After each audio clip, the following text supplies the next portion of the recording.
নমস্কার, আমি জ্যোতিষশাস্ত্রী শ্রী সনাতন বলছি। আজকে আপনাদের বলবো যে কন্যা রাশি 2026 সাল কেমন যাবে। কন্যা রাশি যেসব জাতক জাতিকা আছেন বা যাদের কন্যা রাশি তাদের 2026 সালে যে সময় গোচর বিচারে তাদের সেই সময়টা কিরম যেতে পারে সেটা নিয়ে আজকে আলোচনা করব বা বলবো আপনাদের। তার আগে একটা কথা, সবাইকে নতুন বছরের শুভেচ্ছা রইল। সবার ভালো কাটুক এই নতুন বছর 2026 সাল। সবার ধনসম্পত্তি সুখ আনন্দ বৃদ্ধি পাক। ভগবানের কাছে এই প্রার্থনাই করি যাতে তাদের সমস্ত দুঃখ দুর্দশা দূর হয়ে যায়।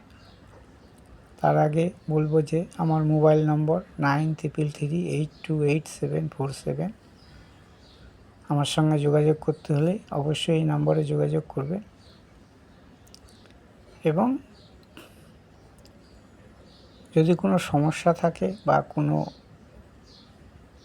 যে কোনো বিষয়ে আর কি আমার সঙ্গে যোগাযোগ করতে পারেন। সঠিক মূল্যে সঠিক উপায়ে আপনার সমস্যাগুলো দূর করা হবে। তার জন্যে আপনাকে যে অনেক অর্থ ব্যয় করতে হবে না, কারণ অর্থ ব্যয় করলেই যে আপনার সমস্যার সমাধান হবে তা কিন্তু নয়। অনেক ছোট ছোট জিনিসও অনেক বড় বড় সমস্যার সমাধান করে দেয়, আবার অনেক বড় বড় জিনিসও অনেক ছোটোখাটো সমস্যা সমাধান করতে পারে না। সেটা সময়ের উপর নির্ভর করে। আজকে বলবো কন্যা রাশি। দেখুন, কন্যা রাশি যাদের চন্দ্র জন্মকালীন কন্যাতে, দেখুন কন্যাতে চন্দ্র যাদের জন্মকালীন ছিল তার রাশি কন্যা রাশি, সে যখন জন্মগ্রহণ করেছে। এই কন্যা রাশি 2026 কেমন যাবে? কন্যা রাশির লোকেদের 2026 ভালো মন্দ মিশিয়েই যাবে। তবে আপনার সপ্তমে শনি থাকার জন্য বৈবাহিক জীবনে কিছু সমস্যা হতে পারে, স্ত্রী অসুস্থতা হতে পারে, কর্মক্ষেত্র শুভ হবে, কর্মক্ষেত্রে আয় উন্নতি বৃদ্ধি পাবে এবং কর্মে শুভ যোগ এবং কর্ম আপনার ভালো হবে এই সময়।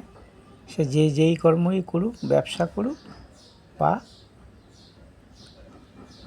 চাকরি করুক বা নিজস্ব পেশা যেটাকে আমরা বলি, তাদের সমস্ত বিষয় এই সময় ভালো যাবে কর্মের ব্যাপারে। কিন্তু বৈবাহিক জীবনে কিন্তু স্ত্রীর সঙ্গে মনোমালিন্য, স্ত্রীর অসুস্থ হতে পারে এবং নানা রকম মনোমালিন্য হতে পারে স্ত্রীর সঙ্গে এবং এই কারণে হয়তো আপনার মানসিকভাবে কিছুটা অশান্ত হতে পারেন এই কন্যা রাশি। এবং যাদের কন্যা রাশি, এটা হচ্ছে পুরুষদের ক্ষেত্রে। যদি মেয়েদের ক্ষেত্রে হয়, মহিলাদের ক্ষেত্রে সেমই, তাদের স্বামীর সঙ্গে মনোমালিন্য হবে না বা স্বামীর সঙ্গে সম্পর্কে অবনতি হবে এবং তার জন্য মানসিক ক্লেশ ভোগ করতে হবে এই কন্যা রাশি। কিন্তু কর্মক্ষেত্রে কিন্তু সেই জিনিসটা হবে না। কর্মক্ষেত্র ভালোই থাকবে, কর্মের জায়গাটা ভালো হবে।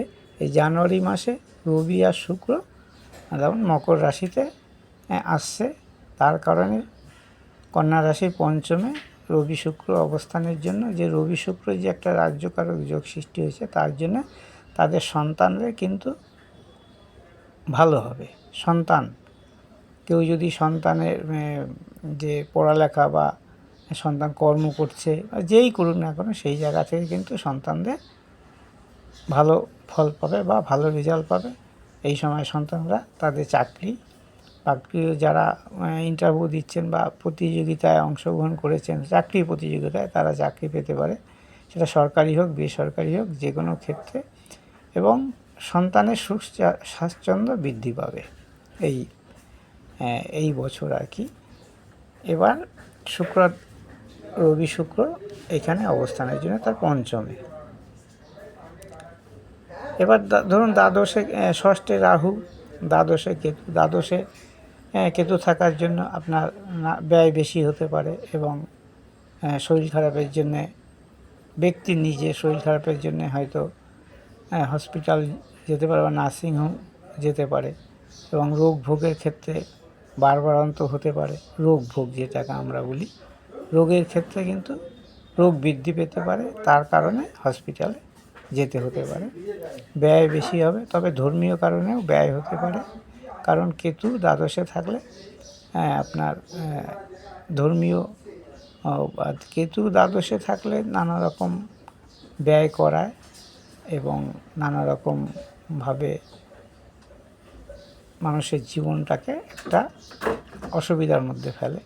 ষষ্ঠে রাহু রয়েছে, ষষ্ঠে রাহু থাকার কারণে হয়তো আপনার শত্রুরা আপনার হয়তো কিছু করতে পারবে না, কারণ রাহুর প্রভাব ষষ্ঠের উপর পড়ে।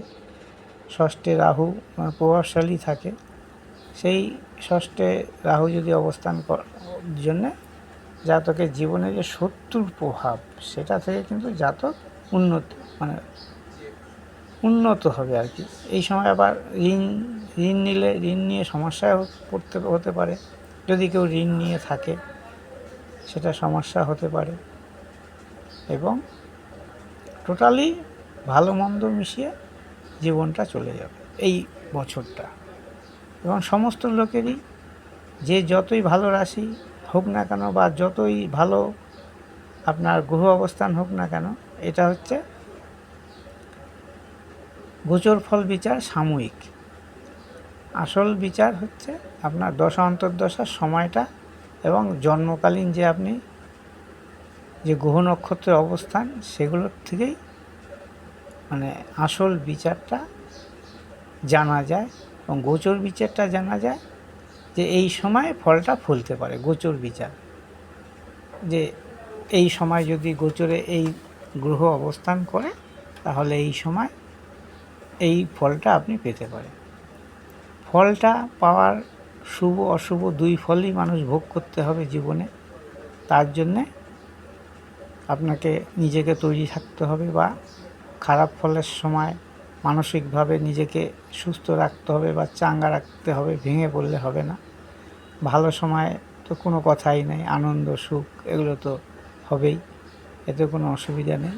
এবং চতুর্থ জায়গা, এখানে চতুর্থ কন্যা রাশির পক্ষে 1 2 3 4 চতুর্থ বৃহস্পতির দৃষ্টি থাকবে চতুর্থে এবং সুখ স্বাচ্ছন্দ্য আসবে, কিন্তু ওই যে বললাম না সপ্তমে শনি থাকার জন্য এই সুখ শান্তির ভেতরেই আবার অশান্তি যোগ এসে যাবে, কারণ শনিদেব সপ্তমে খুব ভালো ফল দেয় না গোচরে। এবার আপনার দশম, একাদশ, এবার ধরুন বছরের শেষে বলতে 6 জুন, 2 জুন, জুন মাসে ধরুন 2 জুন এখানে বৃহস্পতি এসে যাবে।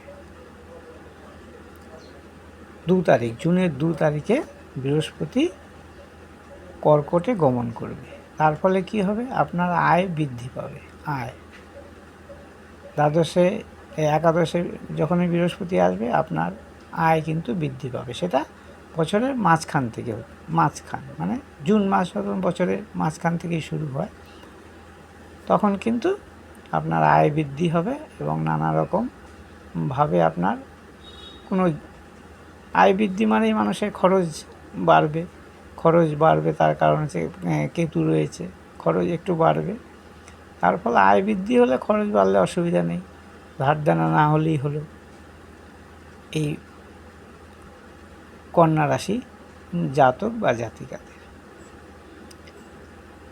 এবং চতুর্থে বৃহস্পতির দৃষ্টি থাকার দরুন এবং চতুর্থপতি বৃহস্পতি দশমেও থাকবে, তার কারণে কি হচ্ছে না, আপনার যে মায়ের সঙ্গে যদি কোনো মনোমালিন্য হয়ে থাকে সেই জায়গাটা কিন্তু এখন ভালো হয়ে যাবে বা মনোমালিন্য কেটে যাবে, ভালো হবে। এবং যেই সব মায়ের পক্ষে সমস্ত জাতক জাতিকাদের কিন্তু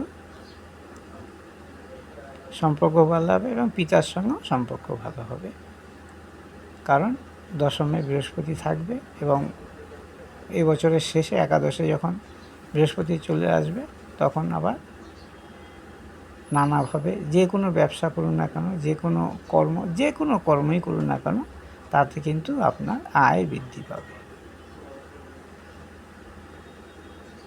আজকে এই পর্যন্তই। পরবর্তী ভিডিও আপনারা যদি জানতে চান অবশ্যই আমার এই ভিডিওটা লাইক, শেয়ার, কমেন্ট করুন এবং সাবস্ক্রাইব করুন। সাবস্ক্রাইব করলে কি আপনার কাছে নতুন নতুন ভিডিওগুলো পৌঁছে যাবে। সমস্ত কিছু জানার বা বোঝার দরকার মানুষের, সে যেই লাইনে যাবে। আপনি যখন জ্যোতিষের কাছে যাবেন, আপনার যদি কিছুটা জানা থাকে তাহলে সেই জ্যোতিষ কী বলছেন সেটার উপর ভিত্তি করে আপনার জিনিসটাও বুঝতে পারবেন যে না, সে ঠিক বলছে কি ঠিক বলছে না। তবে একটা কথা মনে রাখবেন, গোচর ফল কিন্তু দশা অন্তর্দশা ভিত্তিক হয়ে থাকে। দশা অন্তর্দশা যদি শুভ চলে অবশ্যই আপনার শুভ হবে, আর দশা অন্তর্দশা যদি অশুভ চলে তাহলে কিন্তু নানা রকম জীবনে বাধা বিপত্তি আসবে।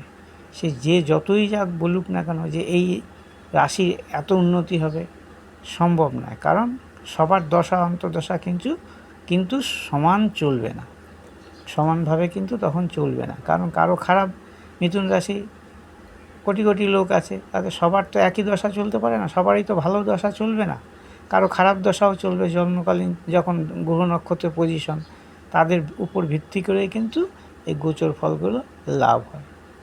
এবং যারা অষ্টবর্গ জানেন, অষ্টবর্গে যখন সংখ্যা রেখা কম বেশির উপর ভিত্তি করেও কিন্তু গোচর ফল দান করে থাকে। বৃহস্পতি আপনার উচ্চ জায়গায় আসলো, অথচ আপনার সেই জায়গাটায় ধরুন কর্কটে বৃহস্পতি এসেছে, কর্কটে বৃহস্পতি আপনার অষ্টবর্গে হয়তো 3টে সংখ্যা আছে, 3টে সংখ্যার যোগ আর কি। সেই 3টে সংখ্যায় কিন্তু বৃহস্পতি ভালো ফল দিতে পারবে না। 5-এর অধিক সংখ্যা, 5 হচ্ছেন সর্বনিম্ন, 5-এর উপরে যদি সংখ্যা থাকে, সেই সংখ্যায় যদি বৃহস্পতি আসে তাহলে কিন্তু বৃহস্পতি উচ্চস্থ হলেই যে লাফালাফি বা ভালো হয়ে যাবে তা কিন্তু নয়। এই অষ্টবর্গ থেকে বা বৃহস্পতির ডিগ্রিগত ফলও আছে, তাই 5-এর উপরে থাকলে সবসময় ভালো ফল দেয়, 5-এর নিচে থাকলে উচ্চস্থ অবস্থা হওয়ার জন্য হয়তো খুব একটা খারাপ দেবে না, কিন্তু 5-এর উপরে থাকলে আপনাকে কিন্তু সবসময় ভালো ফলই দেবে। আজকে এই পর্যন্ত। এই ভিডিওটা ভালো লাগলে অবশ্যই লাইক, শেয়ার, কমেন্ট করবেন। আমার মোবাইল নাম্বার তো জানেনই, এই যে এখানে লেখা রয়েছে মোবাইল নাম্বার। এই মোবাইল নম্বরে ফোন করে যদি আপনাদের মনে ইচ্ছা হয় তাহলে অবশ্যই আমার সঙ্গে যোগাযোগ করবেন এবং সঠিক পদ্ধতিতে আর সঠিক উপায়ে আপনাদের সমস্যার সমাধান করা হবে। নমস্কার। নতুন বছর সবার ভালো কাটুক এই শুভেচ্ছাই রইল।